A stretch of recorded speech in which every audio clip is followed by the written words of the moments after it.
গত 18 মার্চ থেকে যুদ্ধবিরতি লঙ্ঘন করে গাজায় হামলা শুরুর পর ক্রমাগত নিজেদের দখলদারিত্ব বাড়িয়ে চলছে ইসরায়েল।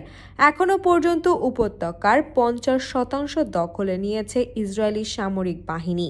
এর ফলে নিজ ভূমিতে অস্তিত্বহীন হয়ে পড়েছে ফিলিস্তিনিরা। ইসরায়েলি সেনা ও মানবাধিকার গোষ্ঠীগুলোর মতে গাজার সীমান্তের আশপাশে সেনাবাহিনীর নিয়ন্ত্রণে থাকায় সবচেয়ে বড় এলাকায় ফিলিস্তিনিদের বাড়িঘর, কৃষি জমি এবং অবকাঠামো ধ্বংস করে দিয়েছে ইসরায়েলি বাহিনী। এসব এলাকা এখন বসবাসের অযোগ্য হয়ে পড়েছে। সাম্প্রতিক সপ্তাহগুলোতে এ সামরিক বাফার জোনের পরিধি দ্বিগুণ করা হয়েছে।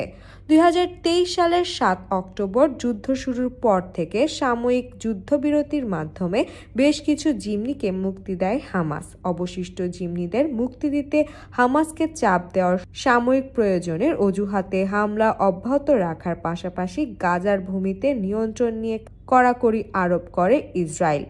গত সপ্তাহে নেতানিয়াহু বলেছিলেন ইসরায়েলের দক্ষিণ গাজার আরেকটি করিডোর তৈরি করতে চায়, যা রাফা শহরকে অন্য অঞ্চল থেকে বিচ্ছিন্ন করে ফেলবে। গাজার ওই অঞ্চলে সম্প্রতি পরিকল্পিত হামলার আগে বেসামরিক নাগরিকদের সরে যাওয়ার নির্দেশ দিয়েছেন তারা। ইসরায়েলি সেনারা বলেছেন বাফার জোনের কোনো নির্দিষ্ট সীমা নেই, তবে এসব এলাকায় যে ফিলিস্তিনিরা প্রবেশ করছিলেন তাদের গুলি করা হয়েছে। 2023 সালের পর থেকে গাজায় ইসরায়েলি হামলায় প্রাণ হারিয়েছে অন্তত 50,695 জন ফিলিস্তিনি, যাদের বেশিরভাগই নারী ও শিশু। আর পোলিও টিকার অভাবে গাজার 6,02,000 শিশু স্থায়ীভাবে স্বাস্থ্য ঝুঁকিতে রয়েছে।